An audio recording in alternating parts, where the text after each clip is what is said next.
Pinterest is such a volume game. So after a blog post is done, it's okay. Can you come up with 10 titles that I can literally put on the pin? So let's say the graphic, you're making 10 different pins for it.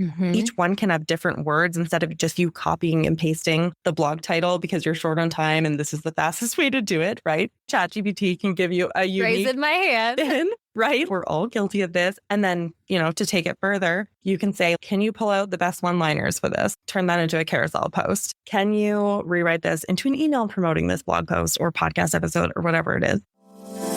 Welcome to Authentic AI for Entrepreneurs, the podcast that shows you how to leverage the power of AI technology without wasting your time or selling your soul.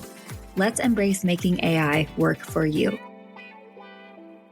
Hey, my human friend, and welcome back to Authentic AI for Entrepreneurs. I'm your host, Kinsey, and today I'm chatting with the wonderful Kara Duncan, a content strategist, Pinterest pro, and someone who's using AI in a seriously grounded, creative, and actually useful way. We talk through her entire blog to Pinterest workflow, how AI helps her stay out of burnout, and why creating custom GPTs has been a total game changer, both for her brand and also for her clients. This one is full of clear steps and also some cozy real talk, and I know you're going to love it. So if you do, don't forget to share this with a business friend who should also listen to it. And while you're at it, leave us 5 stars and make sure that you're following us on your favorite podcast platform, because that will really help us to continue spreading the Authentic AI word and growing the Authentic AI community. All right, let's go ahead and dive in.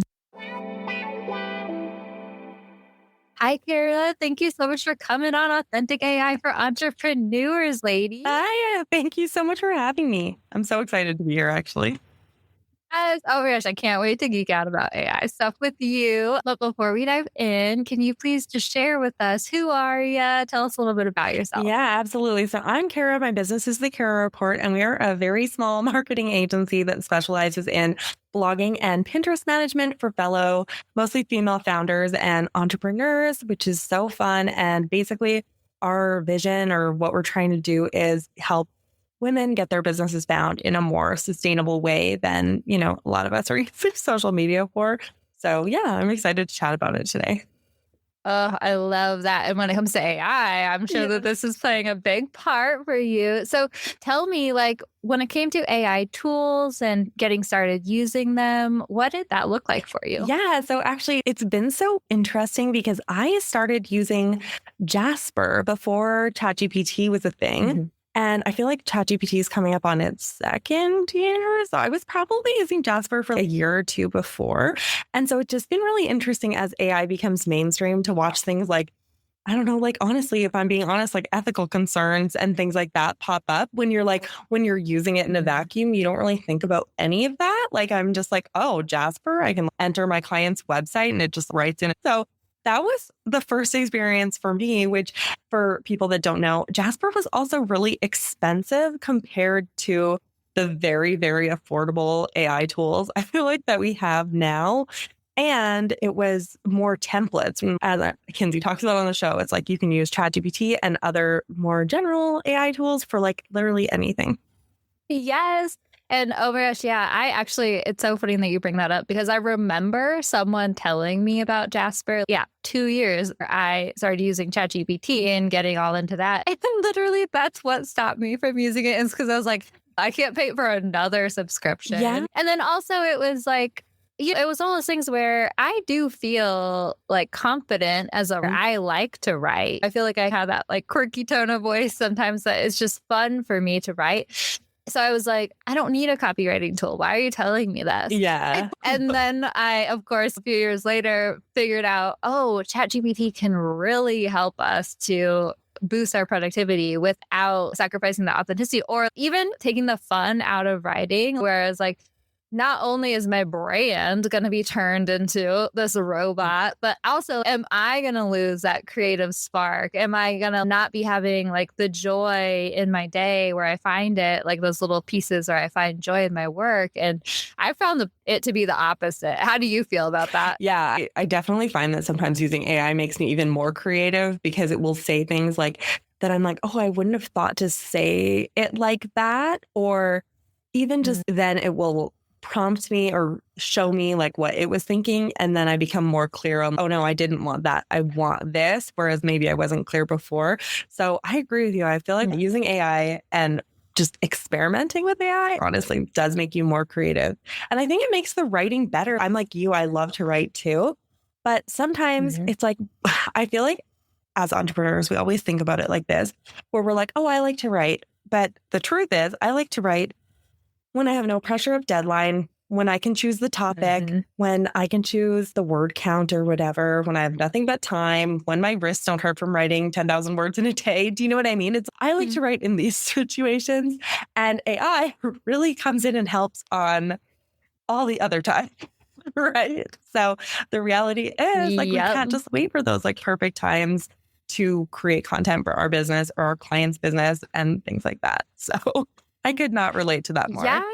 Yeah, totally. Like, it's one of those things too, where if you are writing, even if you're enjoying it, we all hit those frustrating writer's blocks where we can't figure out how to finish this thing, or we can't think of that word, or creative energy trying to think of a quirky, fun way to say this, or like whatever. It's so fun to have that collaborative partner in AI that helps you along the way. And honestly, too, okay, so this is bringing me into something I've been thinking about a lot lately, because literally everyone experiences those AI scaries, the hesitations when they first start thinking about the tools. And the more I've come to mull things over and I've experimented with these tools, the more I realize that there's always the opposite side of the coin where, yes, this could be a bad thing, but yes, this could be a really good thing. And that also can be applied to, I think, what this means for the future of our culture and our society and our children, right? That's something that I've been thinking about a lot. As a 90s kid who we were right on that cusp of the internet becoming a thing. And now all of a sudden we have AI and stuff. And what is that going to mean for kids growing up?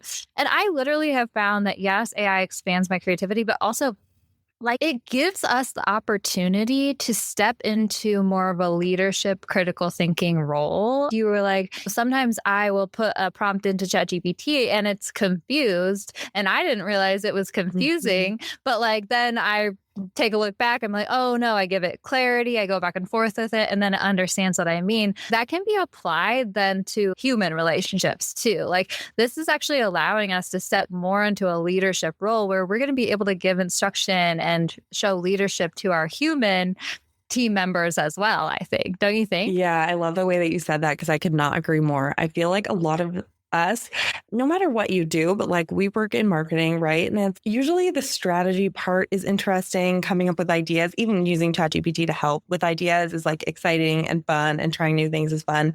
But actually executing, it's not always the part that brings everyone joy, right? So if I can basically tell Chat what ideas are good and I want to explore more, what ideas I want to absolutely throw away, where I want to take things, it's nice to have it then do the grunt of the work. I know you've talked about this before about ChatGPT, like an intern. So I get to do the fun, high level strategy part. It does the grunt of the work, and then I just get to like finesse it. It's like perfect. So awesome. I know that feeling of excitement in my body. Right. Yes. Oh, I always try to remind myself of, think about old Kinsey. How would old Kinsey be feeling right now before she used these tools? I'd be stressed out. I'd be banging my head against the keyboard.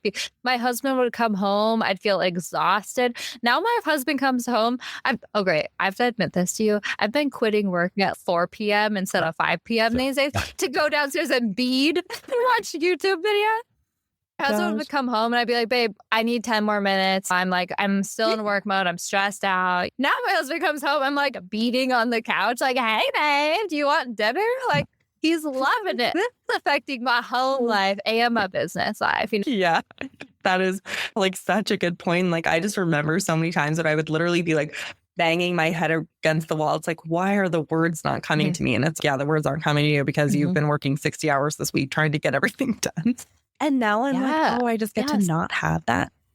Oh my gosh. And also too, exactly, like Oh man, I'm just like almost connecting the dots with the emotional load that this might affect for us. And especially as women, we've had this conversation before where we put a lot on ourselves. We put a lot of expectations on ourselves. We feel a lot of secondary emotions where we feel guilty that we feel mad or whatever. And AI can actually subtly help us with a lot of those things too, which is really interesting. I'm going to have to mull that over a little bit more. But let's go ahead and talk about some of the ways that you have been using AI in your business and with your clients and stuff. So, what are some of those actionable things in your everyday that you've been getting AI's help with? Yeah, absolutely. So, like I said at the beginning, I do blogging and Pinterest for people. So, I'm going to walk you through the different places I use AI. First, I like to create quarterly plans based on keywords. And there's a lot of noise out there that's like PT can't help you with SEO keywords and that it does not vet those keywords, but it will give you a list, right? So oftentimes you're looking at an SEO tool, whatever you use, and you have to come up with that first word in order to do research, right? And is great at helping you think of different angles, different keywords that I probably wouldn't have found otherwise, and then I can vet them. So you do have to vet them, but ChatGPT gets you a lot farther. Then when you're actually writing the content, depending on the content, but you can use Chat for a script. You can use it for an outline. You can use it for how do I blend these two sections together? How do I say this in a different way? When I think of how I structure my blog posts, it's always introduction to the topic, introduction to my own business, because I always assume people are coming from Google or cold traffic, then the content, and then the conclusion. How many times can you really introduce yourself in your own business, right? Like it gets very monotonous and Google doesn't necessarily love repetitive content. So it's like, you could say, rewrite this paragraph that I just used on a blog 2 weeks ago or whatever it is. Or you can be like, reading my brand blueprint. Can you introduction to me? But then basically that's like how you can use it in the blogging process. And I love just, can you rewrite this part? Can you make this flow together? I know like sometimes there are ChatGPT quote unquote tells. So if every single heading is like 4 bullets and it's a bulleted word and a sentence after, and that's like the entire blog, it's going to look really robotic. But Chat helps you edit, right? So like maybe the middle section, I'm like, can you rewrite these bullets as their own heading with a paragraph underneath? Or just like things like that. And when you have the blog post and you're like, I wrote this is amazing, put it through ChatGPT and be like, how could I make this even better? Can I, like using the information in the blog post, can you add a frequently asked questions section to the end? Because Google is like looking for answers to those frequently asked questions. So that is a great thing to add to your blog if you're trying to get like SEO as part of your strategy. Like things like that, and like then tweaking it. And then finally, I'm like so much, then Pinterest, right? So I always think ChatGPT is the best at repurposing content and specifically content that nobody reads, which is Pinterest titles and descriptions. Nobody ever reads them. I don't know a single Pinterest user that's, I clicked on the pin, I read the description and was like, I'm not going to go to that link. It just did not really happen. So it's like, Pinterest is such a volume game. So after a blog post is done, it's okay. Can you come up with 10 titles that I can literally put on the pin? So let's say the graphic, you're making 10 different pins for it. Each one can have different words instead of just you copying and pasting the blog title because you're short on time and this is the fastest way to do it, right? ChatGPT can give you a unique raising my hand, pin, right? We're all guilty of this. And then, to take it further, you can say, can you pull out the best one-liners for this? Turn that into a carousel post. Can you rewrite this into an email promoting this blog post or podcast episode or whatever it is?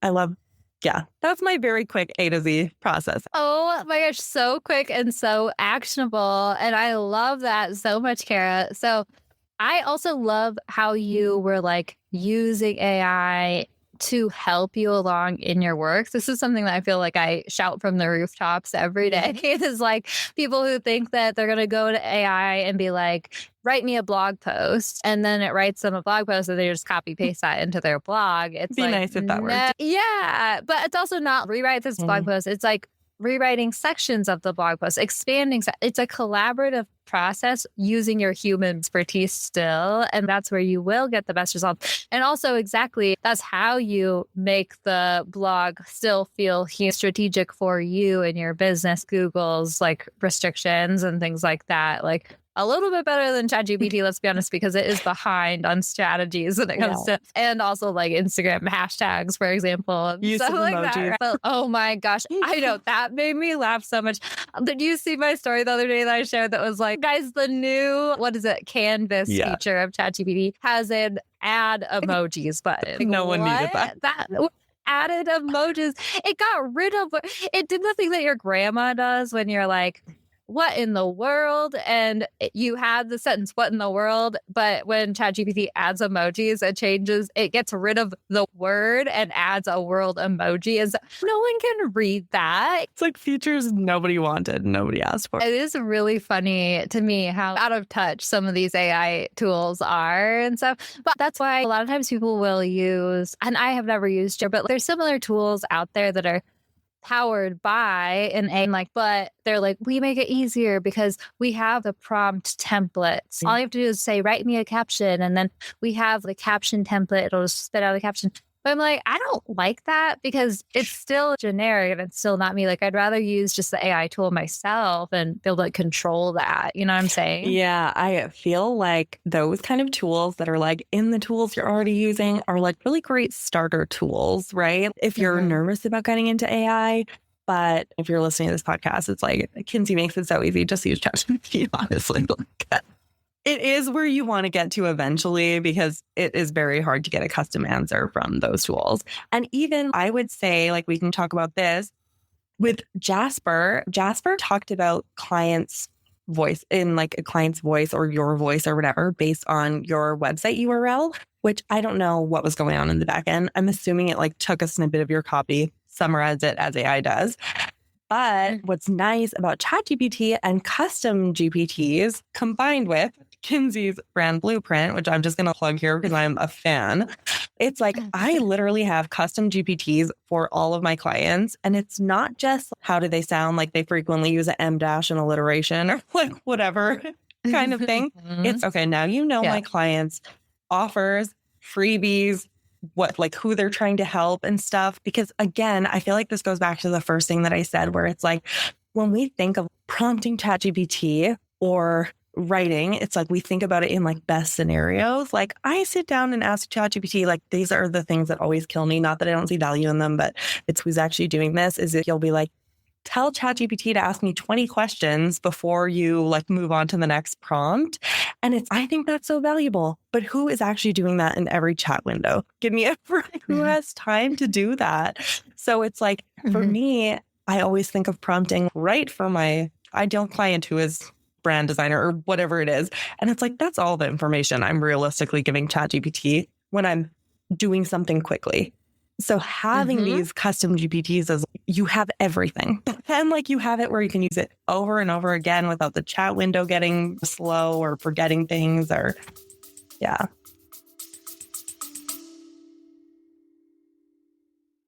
Do you want to create more Instagram Reels but get stuck on what to post? I hear you. That's why I'm excited to share our new free resource, the Reels Prompt Playbook for ChatGPT. This playbook includes 20 ready-to-use AI prompts for Reels, hooks, and captions, and makes it super easy to create trendy content that grabs attention without spending endless hours scrolling Instagram for inspiration. Whether you want to share behind the scenes, offer quick tips, or tap into the latest trends, the Reels Prompt Playbook has you covered. Download your free Reels prompt playbook at DIY.ai/Reels. And the best part, these ChatGPT prompts are designed to work for entrepreneurs in any industry. Plus, you can pair these prompts with any trending audio or any video that you find on your phone. Basically, they're super easy, super quick, and will keep your content super authentic while saving you loads of time and headache. Grab your free playbook now at DIY.ai/Reels and start showing up on Instagram consistently today. Yes, exactly what you mean. Because that's the thing, right? All for people actually being productive with these tools. It is so easy to start using these tools. And go down rabbit holes, waste a bunch of time, or use them in ways that don't feel productive, where you end up feeling like, I could have just done this faster, right? Which when people are trying to get ChatGPT to write something and they're like, be more formal, be more friendly, whatever it is. But also it's the training ChatGPT over and over. It's like, when I am working in the middle of my day, I am in the flow. I'm just going. I just want to be able to hop over to my tool and be like, this is the client we're working with. Just find that chat or find that custom GPT and hit the ground running, continuing instead of having to pause and then losing that energetic flow that I've been feeling. Yeah, totally. And I think like you had mentioned it at the beginning, it's like I literally have the ChatGPT window up the whole time that I'm working. It's like back and forth. Exactly. Thank you for sharing this. Okay. So yes, as a brand blueprint student who I love so much. And honestly, it just makes me so happy because I think I've shared this with you before, but like literally I created my own brand blueprint. I'm like, oh man, I use this every freaking day. I know how easy this is making it.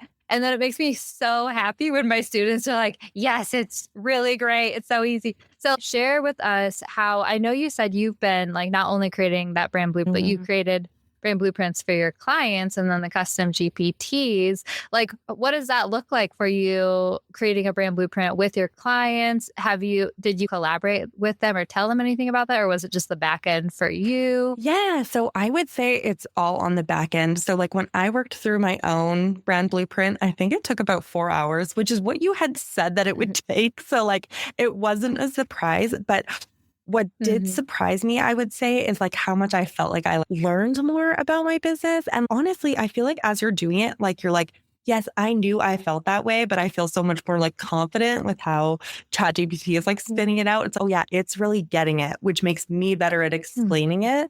So that was just like such a fun process for myself. And like now I'm like, I literally gave it to my team. Look at this. This is amazing. This is everything.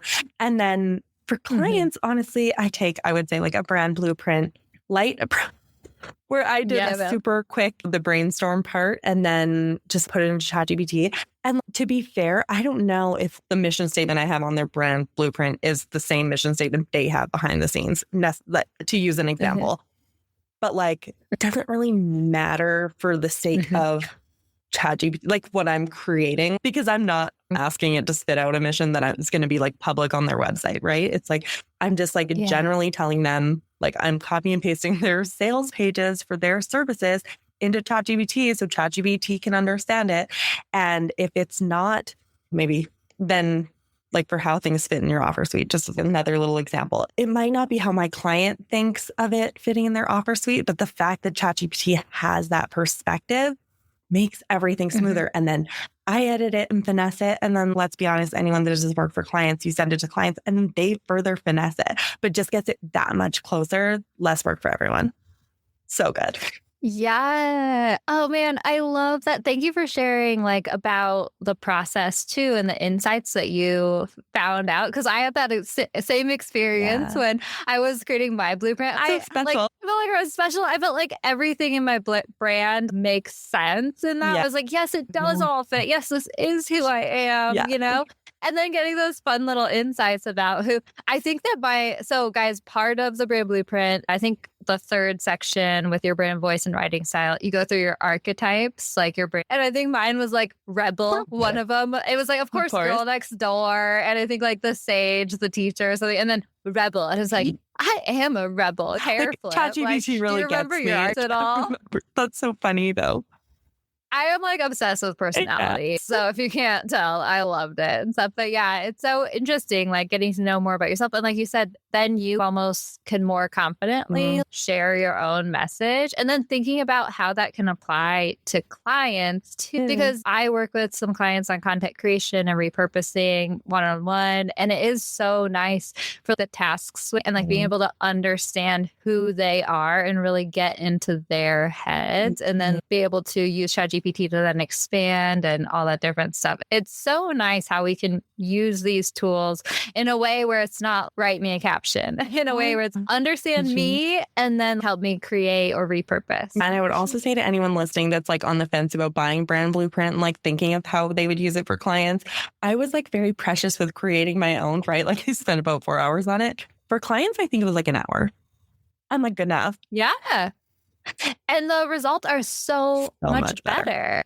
Like I share that in the course too. I'm like, okay, guys, like as soon as you start, even with the brain dump exercise, like, you start using that and that's already going to get you way better. Any little piece of information that you can share with ChatGPT about your brand and or your client, like the more you can tell it about you, then it can just gain those insights into giving you that answer. And it still doesn't have to be 100%. Although I will say my brand blueprint lately has been like 100%. getting me. Yeah.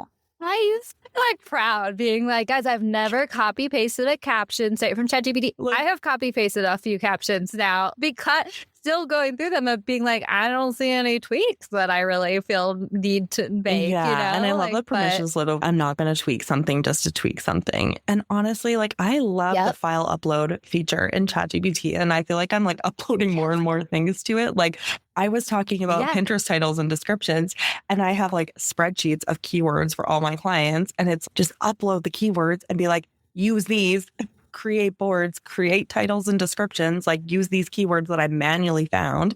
And yeah, it's just like bases.